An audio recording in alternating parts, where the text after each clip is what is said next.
여보세요? 네, 여보세요? 네, 카케모사님 반갑습니다. 네, 안녕하세요, 쌈미님. 자, 오늘도 직접 겪으신 무서운 이야기가 있다고 하셔서 이렇게 전화드렸습니다. 어떤 이야기일까요? 오늘 사연은 영적인 공포는 아니고 현실 공포 이야기인데요. 제가 이제 10년 전에 2014년, 15년에 겪었던 사연을 오늘 좀 말씀을 드리려고 해요.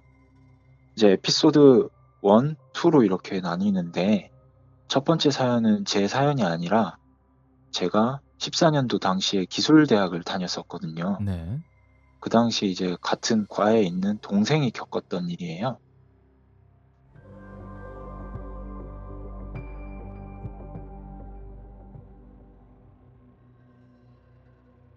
그때 당시에 이제 제가 기술대학에서 1년 동안 자격증 취득 공부를 하게 되었거든요. 특정 과목을 좀 배우기도 쉽기도 했었고, 가족들하고 독립할 시기가 됐다고 판단이 돼서 겸사겸사 이제 기숙사가 지원되는 그런 곳으로 갔거든요. 그렇게 3월에 입학을 하고 나서 여러 형, 후배, 이런 분들을 만나게 되었고, 기숙사 생활을 하게 되었어요. 당시에 기술대학 기숙사가 평일인 이제 월요일에서 금요일까지는 수업이 있을 때 활동 시간이 많이 좀 제약이 되어 있는 구조였거든요.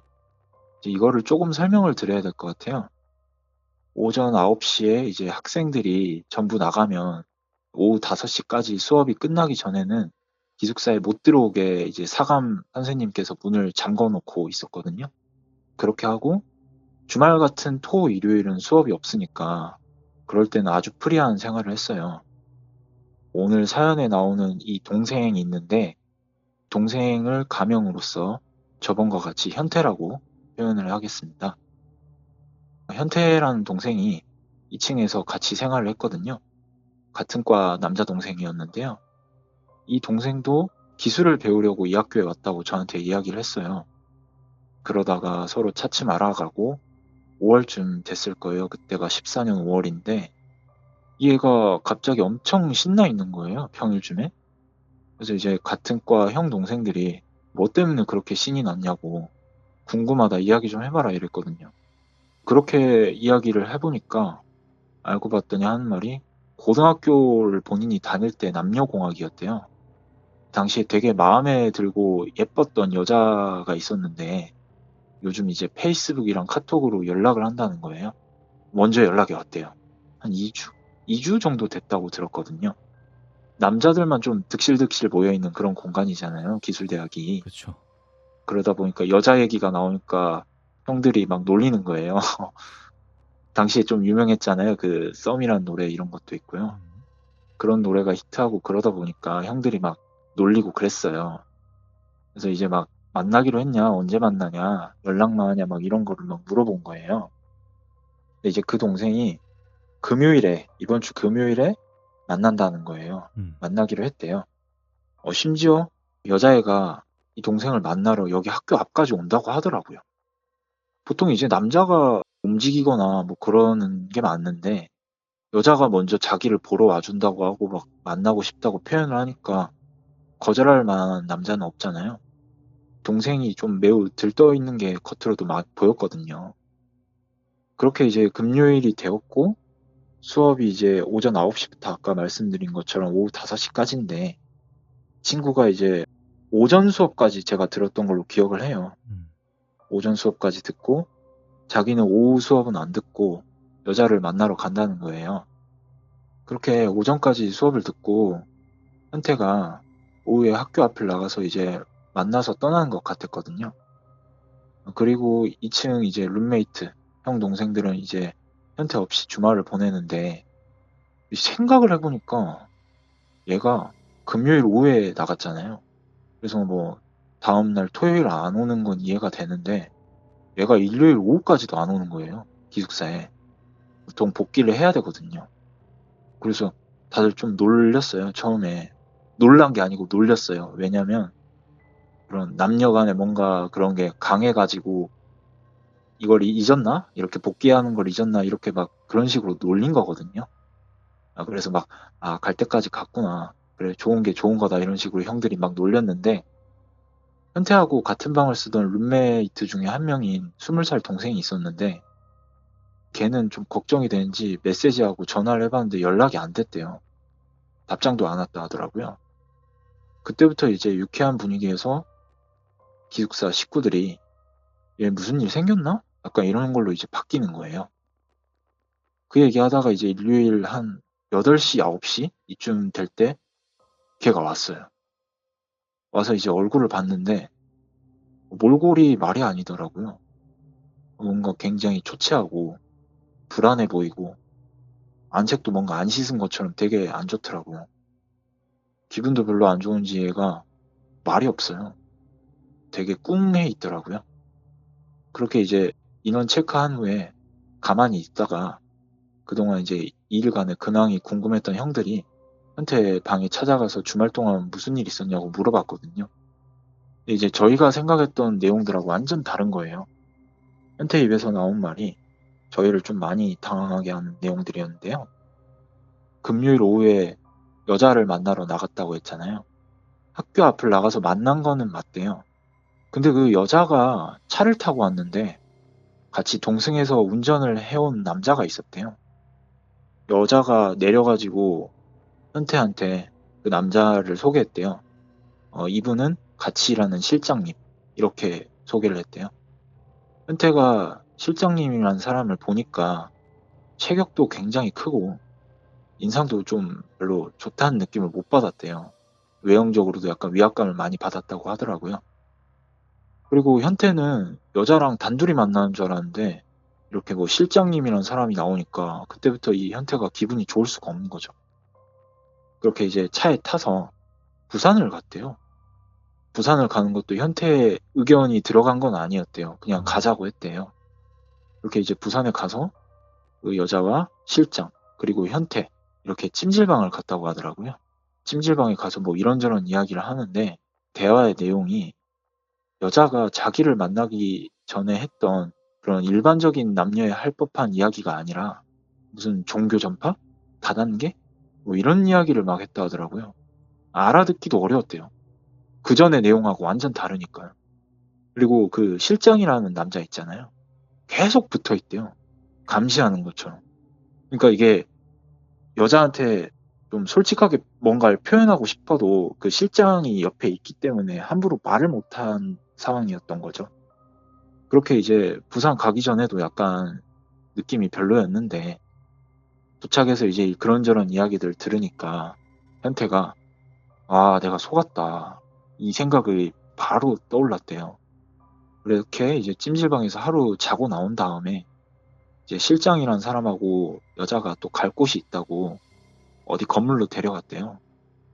그때부터 이게 현태가 초조함을 좀 느꼈대요.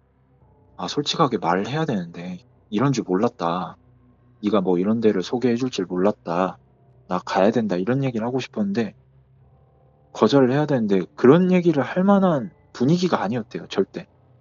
했다가는 좀 뭔가 사단이 날 것 같은 분위기?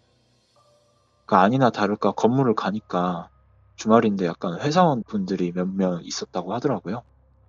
그렇게 이제 여자랑 실장이란 사람이 그 사람들을 현태한테 소개를 했고 그분들이 자기들과 뭔가 일을 같이 하지 않겠냐고 권유를 했다고 하더라고요. 거절을 해야 되는 게 맞는데 아까도 말했듯이 분위기가 굉장히 막 고압적이었대요. 거절하면은 X 될 것 같다는 느낌? 이게 본능적으로 있는 거죠. 그렇게 무서움을 느껴서 일단은 알겠다고 했대요. 알겠다고 무마를 하고 토요일 오후부터죠. 이제 막 뭘 시키는데 이제 그 하라고 한 게 아까 말한 실장 그리고 여자 현태 이렇게 3명 나가서 전단지 같은 걸 막 붙이고 사람들한테 호객행위 하면서 나눠주고 이런 행위를 했다고 하더라고요. 그런 행위를 하루 쉴 새 없이 했대요. 그렇게 하고 그 건물에서 또 하루 잠을 잤다 하더라고요. 그렇게 이제 일요일이 되었을 때 실장이라는 사람이 잠깐 어디 나간다고 해서 여자하고 이제 단둘이 있을 찬스가 갑자기 생겼대요. 이제 그때 얘기를 했대요. 아, 나 미안한데 원래 외박을 1일만 하려고 했었고 뭐 학교에도 그렇게 얘기를 해놨고 아, 나 솔직히 이거 지금 뭐 하는지 모르겠다. 하라는 거 하긴 하는데 내가 왜 해야 되는지 모르겠다라고 이렇게 단둘이 있을 때 여자한테 과감하게 전부 얘기를 했다 하더라고요. 그랬더니 그 여자 반응이 굉장히 뭐 그 이전과는 다르게 냉담하게 되게 차가운 목소리로 그랬다 하더라고요. 아, 그럼 너는 나를 좋아한 게 아니었네? 이렇게 막 부탁을 하는데도 안 하고 싶다는 거네. 막 이랬다는 거예요. 그렇게 약간 무뚝뚝하고 냉담하게 나왔다고 하더라고요. 근데 이제 이 시점부터는 현태가 막 그 여자를 막 이성적으로 좋다 이런 거는 전혀 없어서 그냥 현태가 말을 했대요. 나 시키는 거 하라는 거 다 했는데 나 가야 되는데 보내주면 안 되냐고 그렇게 솔직하게 얘기를 했다 하더라고요. 그랬더니 그 여자가 그러면 가라고. 근데 조건이 있대. 보내주긴 하는데 자기한테 이제 다시는 연락하지도 말고 어제 오늘 있었던 일들을 어디 가서 막 퍼뜨릴 생각도 하지 말고 어디 가서 막 그러니까 함부로 떠들 생각을 하지 말라는 거예요. 그러면서 그 얘기도 했다 하더라고요. 말을 굉장히 잘 들을 것 같은데 되게 실망적이라고 그런 얘기를 했다 하더라고요. 그렇게 하고 이제 현태가 보내준다고 할 때 그냥 가는 게 맞다고 직감적으로 느꼈대요. 그래서 알았다고 하고 그냥 뛰어나왔대요. 뛰어나와가지고 이제 가야 되는데 알고 봤더니 얘가 주말 동안 자기가 카드로 돈을 다 쓴 거예요. 그러니까 이제 찜질방, 식대 같은 돈을 이 동생이 전부 다 카드로 긁은 거죠. 원래도 이제 뭐 카드에 돈이 그렇게 넉넉하진 못했다고 해요. 현태 음. 말 들어보니까. 그렇게 해서 카드에 남아있는 돈이 없어서 버스를 타고 다시 돌아올 돈이 없는 거예요. 이제 시외버스를 타고 돌아와야 되는데 그만한 돈도 없는 거죠. 그렇게 이제 급하게 아버지한테 전화를 해가지고 돈 좀 보내달라고 하고 돈을 받아서 이제 늦게 버스를 타고 밤늦게 학교 기숙사로 귀가를 했거든요. 그 얘기를 다 듣는데 처음엔 저희들은 막 굴한 줄 알았어요. 굴한 줄 알았는데 얘 표정을 보니까 진짜가 맞더라고요. 그래서 이게 진짜 있을 수 있는 일이라고? 이 생각을 했고 그런 사건에 대해서 처음 알게 됐죠. 그러면 그 현태라는 분은 지금 근황이 어떻습니까? 아, 그때 이제 기술대학을 졸업하고 나서 연락을 한 사이는 아닌데 그 이후에는 걔가 한 달 정도 고생을 했던 기억이 나요. 왜냐면 아까도 말했듯이 돈을 거의 다 거덜이 났잖아요.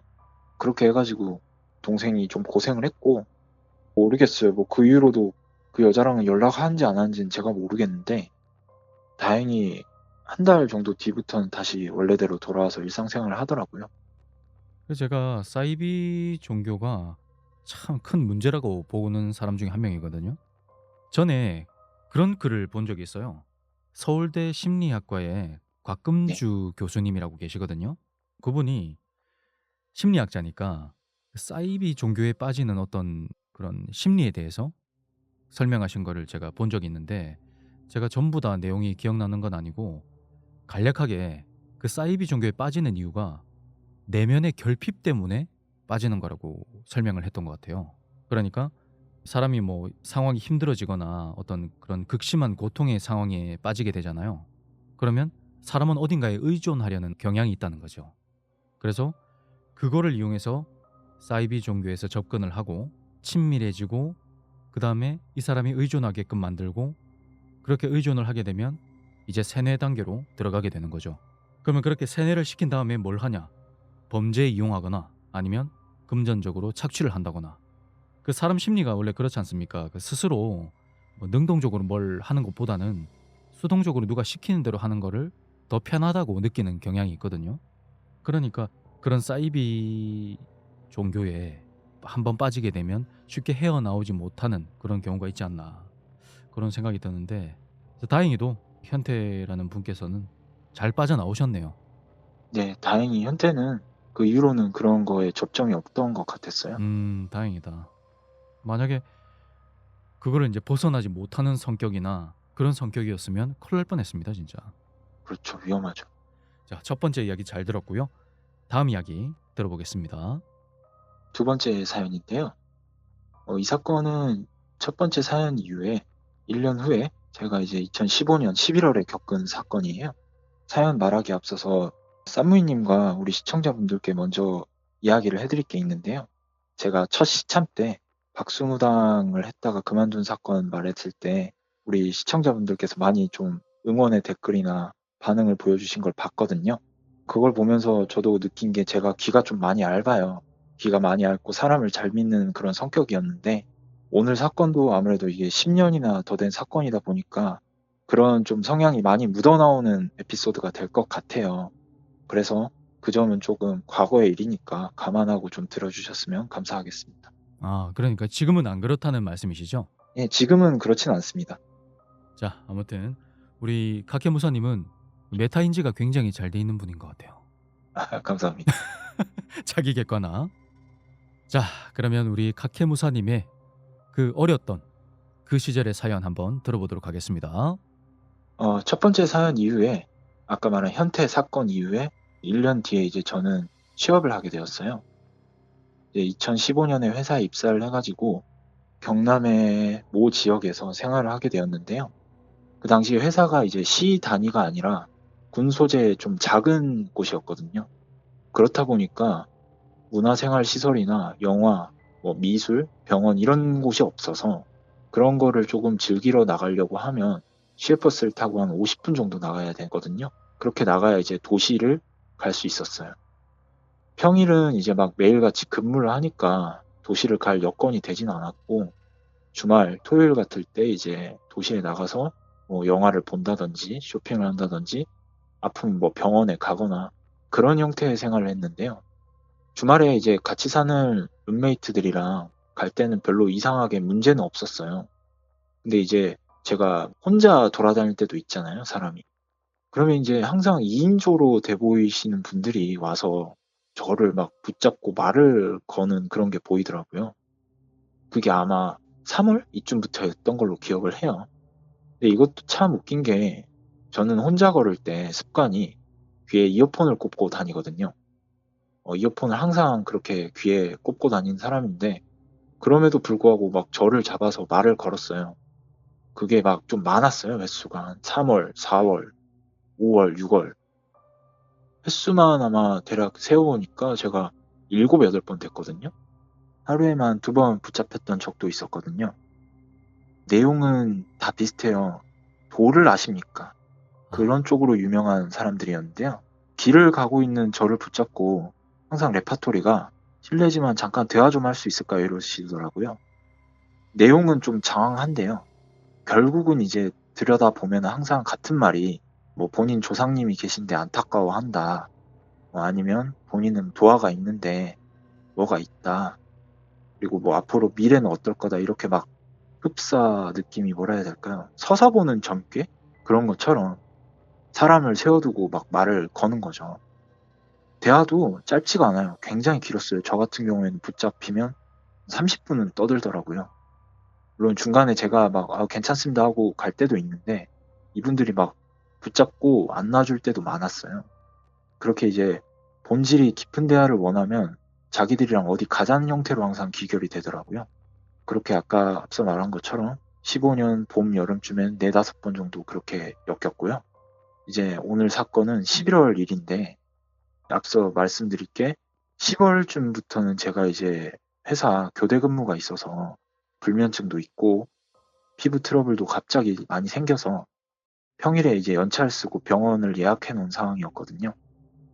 그날은 이제 불면증 때문에 제가 잠도 한 2~3시간밖에 못 잤고 병원은 막 예약이 되어서 안 가면 안 되는 그런 상황이라 좀 몽롱하고 기력이 없는 채로 집을 나서서 버스를 타고 도시로 갔는데요. 그렇게 이제 병원에서 일을 보고 나가는 길에 또 중년 여성 한 분하고 중년 남자 한 분이 저를 붙잡았거든요. 레파토리는 제가 아까 앞서 말한 거하고 동일했어요. 근데 이게 조금 웃긴 게 뭐 이거를 이해하실 분들도 있는지는 모르겠지만 이쯤 되니까 이제 궁금하더라고요, 저는. 대체 뭘까? 왜 나만 자꾸 붙잡는 걸까? 따라가서 뭘 보자고 하는데 그게 뭘까? 이런 또 호기심이 생긴 거죠.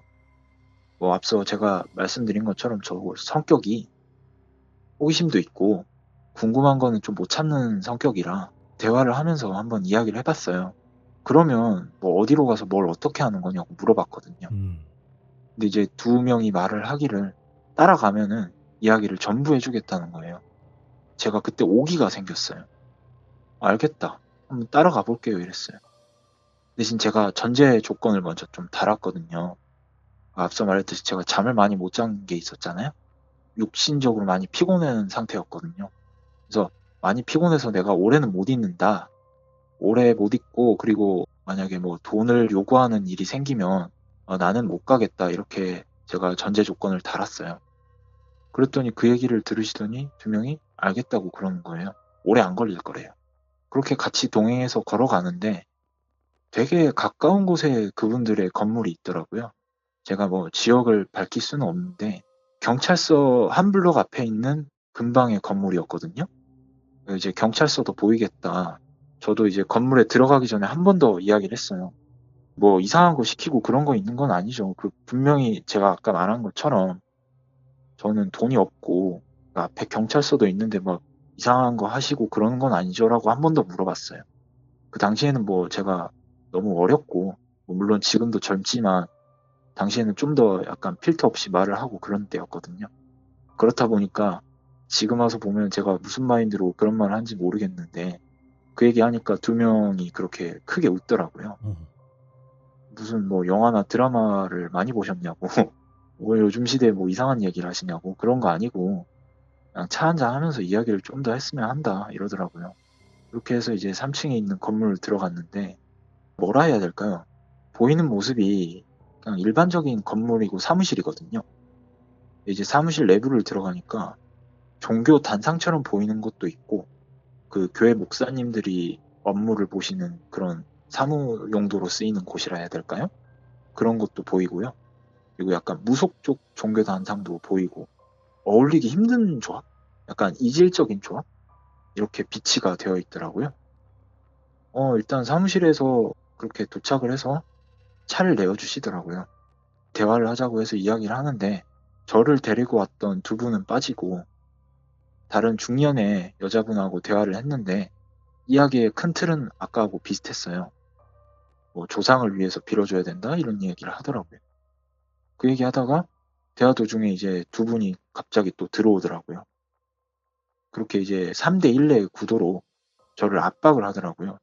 압박을 어떤 식으로 했냐? 조상을 위해 뭐 빌어야 되고 본인의 생명 부지가 그래야 가능한데 우리가 오늘 그걸 좀 해주고 싶대요. 이런 인연은 만나기가 어렵다고. 돈? 그런 거는 크게 안 든다. 근데 이제 아무래도 조상에게 잘 보이려면 상을 차려야 되는데 돈이 약간 들고 최소한의 성의 표시는 해야 되지 않겠냐고 그 얘기를 하더라고요. 이 사람들은 이제 이게 목적이었던 거예요. 그렇게 가진 돈에 맞춰서 얼마인지 이야기를 해주면 우리가 그거에 맞춰서 해주겠다라고 이야기를 하는 거예요. 이제 제가 그 얘기를 들었을 때 솔직히 많이 황당하고 어이가 없었어요. 분명히 아까 들어가기 전까지만 해도 제가 돈에 관련된 거면 안 하겠다고 했었잖아요. 그쵸. 들어가니까 말이 많이 달라진 거죠. 결국 돈으로 귀결된 이야기를 했고요. 그래서 이제 제가 나가고 싶었는데 이거는 진짜 겪어본 분들만 아실 거예요. 그 사무실에 6, 7분 정도 되는 사람이 있었는데 그 사람들을 뿌리치고 사무실 밖으로 나간다는 건 굉장히 힘들거든요. 그렇게 사무실 밖에 사람들이 있는데 도망칠 만한 분위기 이런 건 절대 안 됐어요. 저도 상황을 모면을 해야 되니까 약간 거짓을 섞어서 이야기를 했어요. 제가 나이도 어리고 돈도 별로 없고요. 지갑에 있는 돈도 3만 원이 전부라고 제가 지갑을 보여줬거든요. 음. 실제로 3만 원밖에 없었고요. 근데 이 사람들이 이제 카드에 있는 돈을 묻더라고요. 카드에는 얼마 있냐고. 그래서 제가 속으로 이 생각했죠. 저 또라이 새끼들 이거 안 되는데 이 생각을 했어요. 그때 위험을 좀 느꼈어요. 그래가지고 제가 나름 머리를 굴렸는데 카드에 돈이 있긴 있어요. 있는데 그 제가 월급 달마다 적금이 자동으로 빠지고 있고 현금 소액이랑 카드에 이제 몇십만 원치가 전부고 지금 카드에 있는 돈은 이번 달 월세랑 최소 생활비밖에 없다고 제가 설명을 했거든요. 그렇게라도 말을 안 하면 이 사람들이 안 보내줄 것 같더라고요. 근데 이제 그 세 명이 뭔가 김이 빠진다는 표정이라 해야 될까요? 약간 실망한 듯 표정으로 알았다. 있는 현금이라도 다 주면은 그걸로 빠르게 장을 봐서 우리가 상을 차려주고 도와주겠다 이렇게 하는 거예요. 그렇게 3만 원을 저는 주고 기다리는데 사무실 밖에 있던 사람들이랑 저를 데려온 중년 2명 이렇게 분이 나가서 빠르게 장을 봐오더라고요. 그 물품들이 뭔지 한번 봤는데 막 사탕, 과자, 과일, 술 이런 거를 약소하게 어떻게 채워서 왔더라고요. 그렇게 하고 아까 말한 그 좀 이질적인 형태라는 무속의 차례상 같은 곳 있죠. 네. 거기에다가 상을 되게 일사불란하게 차리더라고요. 그렇게 뭔가 저에게 설파를 하더라고요. 이거는 이래야 되고, 이거는 이렇게 하면 안 되고, 이건 이래야 된다. 막 딱딱 칼같이 이렇게 설명을 해주더라고요. 음. 보통의 사람들이 종교에 대한 믿음이나 신앙이 없어도 어떤 TV나 매체를 통해서 종교의 형태가 어떤지는 보통 인지는 하고 있잖아요. 그러니까 기독교는 뭐 어떻고 불교는 어떤 방식이고 이런. 네, 네. 믿진 않아도요. 근데 이거는 진짜 제가 당시에 25살인데 살면서 처음 보고 진짜 듣도 보도 못하는 광경이었거든요. 이게 특정 교리라고 하기도 어려울 만큼 뭘 시키는데 이게 뭔지를 전혀 모르겠는 거예요. 이건 뭐 무속도 아니고 기독교도 아니고 불교도 아니고 그러니까 뭔지를 모르겠는 거예요. 음. 나는 그들이 시키는 대로 하긴 했어요. 시키는 대로 하는데 시간이 문득 이제 오후를 한참 넘기는 시간이 된 거예요. 제가 다른 지역 사람인데 저는 이제 버스가 시간이 다 돼가서 그런데 나 가봐야 될 것 같다. 언제까지 해야 되냐고 조금 제가 먼저 물어봤거든요. 이제 다 끝나간다고 하더라고요. 그렇게 시키는 걸 하는데 저를 데려왔던 그 중년 남성분이 저한테 말을 하더라고요. 이제 이렇게 해서 어느 정도 막 풀어줬고 이제 실생활에서 다만 당신이 지켜야 될 게 있다고 막 이렇게 신신당부해주면서 했던 얘기가 있어요. 그게 아직도 제가 기억이 좀 선명하게 나요. 이거는 제가 사실은 오늘 사연 말하면서 우리 시청자분들께서도 겪은 분이 있으면 이거 댓글로 좀 달아주셨으면 좋겠어요. 음. 이게 10년 전 이야기인데도 제가 아직도 기억나는 게 이분들이 네 가지를 이야기를 했거든요. 한 가지는 제가 기억이 잘 안 나요. 네, 세 가지는 제가 정확히 기억나요. 뭐냐면 첫 번째가 뒷짐을 지지 말래요. 두 번째는 문지방이라고 하잖아요. 네. 그 문틀에 튀어나와 있는 문턱? 문턱을 절대 밟지 말래요. 그리고 세 번째가 평상시에 죽겠다, 뭐 죽겠다 이런 발설을 절대 하지 말라는 거예요. 이 세 가지는 실생활에서 꼭 지키라고 신신당부를 한 거예요. 원래 네 가지였는데 하나는 제가 기억이 안 나서 이렇게 세 가지만 지금 기억이 나거든요. 자, 한 가지 더 아시는 분은 댓글로 좀 달아주세요. 네, 죽겠다라고 하는 거는 이제 부정의 표현이니까 제가 이해는 되는데 뒷짐을 지지 말라는 거하고 문지방을 밟지 말라는 거 왜 그런가? 이 생각이 들어서 제가 물었거든요. 뒷짐이랑 문지방은 왜 그런가요? 이렇게 물어보니까 이분들이 하는 말이 그랬어요. 뒷짐은 과거부터 지금까지 교수형을 받는 분들 있잖아요. 그분들이 받는 사람들이 하는 마지막 행위래요. 예. 그 사람들이 이제 마지막에 하는 행위니 이거는 안 좋다. 이거를 실생활에서 하면 뭐 조상에서 뭐라 하면서 안 좋은 행위니까 하지 말라고 저한테 얘기를 했고요. 두 번째 이제 문지방을 밟지 말라는 것도 뭐 조선시대 이야기를 하면서 문지방을 밟으면 복이 달아나고 뭐 조상에 어떤 게 있다는데 솔직히 전 무슨 말인지 그때도 수긍을 못 했거든요. 근데 일단은 나와야 되잖아요. 휴대폰 메모장에 적는 척은 했어요. 이렇게 열심히 적는 척 하니까 되게 신이 나는지 엄청 잘 말해주더라고요. 그렇게 하고 이제 앞으로 실천 잘하겠다고 그냥 대충 그렇게 답례를 하는 척 하고 나왔죠. 이렇게 시간을 크게 재본 건 아닌데 제가 가서 한 5시간 정도 있었던 것 같아요. 와. 그리고 좀 많이 황당했죠. 이게 궁금했던 게 도를 아십니까? 라는 게 결국엔 이런 식으로 하는 거였나? 제 눈으로 직접 확인하는 사건이 된 거잖아요. 그때 이제 그 실체의 현실을 직접 마주하고 경험하게 되었고요. 천만 다행이라면 제가 물론 어릴 때 호기심으로 그리고 오기가 생겨서 따라간 건데 솔직히 좀 큰 일을 겪었을 만한 상황이잖아요. 음. 상해나 이제 큰 갈치, 협박 없이 제가 그래도 무사히 집에 돌아갈 수가 있어가지고 그때 다행으로 좀 생각하고 있어요. 물론 그 이후에도 제가 뭐 다른 지역에 어디 놀러 가거나 갔을 때 붙잡힐 적도 또 있었어요. 음. 근데 이제 경험을 다 했잖아요.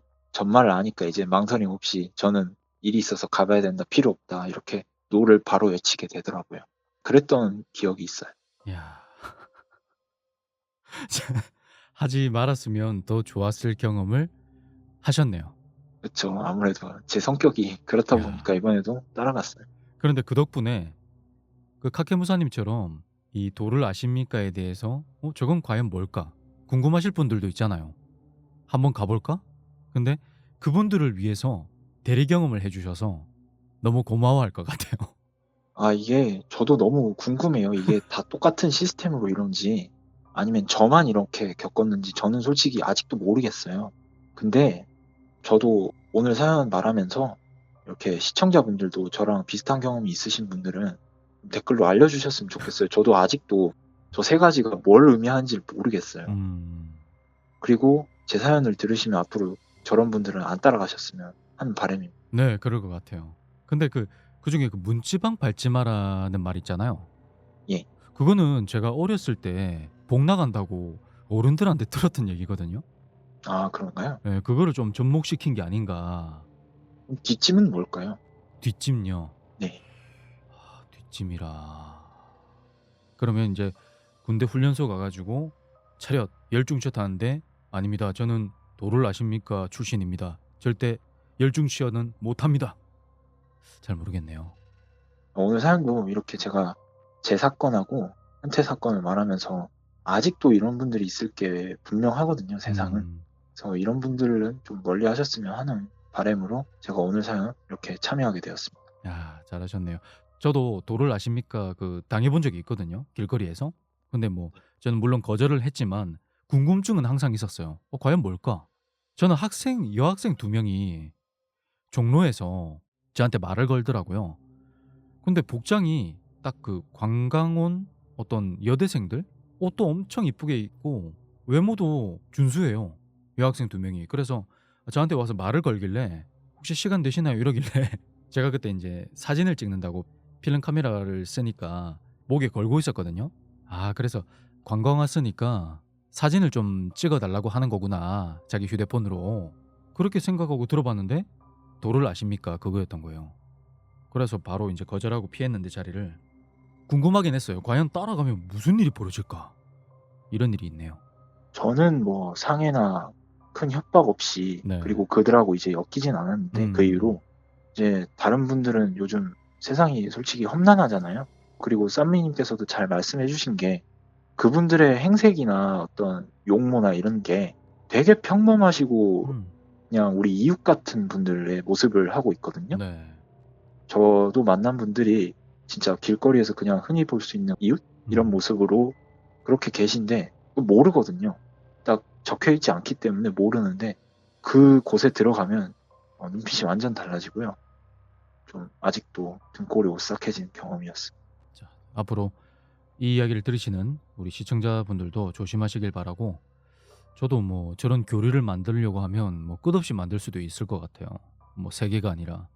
각해 목사님, 네. 앞으로 살아가면서 불 조심해야 됩니다. 불이요? 불. 자, 그리고 여름에 물놀이 갈 때 물 조심해야 되고요. 그리고 뾰족한 거 조심하시고요. 그리고 길 건널 때 차 조심하시고요. 그리고 살인 찐득이 조심하시고요. 그리고 말라리아 모기 조심하시고요. 이 수도 없이 만들 수 있는데 교리를. 어떻습니까? 그런 형태의 말씀이시군요. 네. 정말 그럴 것 같아요. 이게 더 어찌 보면 아까 그 교리보다 더 더 맞는 교리 아닙니까? 더 조심해야 될, 그런 것 같아요. 살아가면서. 자, 오늘 카케무사님의 인터뷰 너무너무 잘 들었고요. 수고하셨습니다. 네, 감사합니다, 선배님. 네, 감사합니다.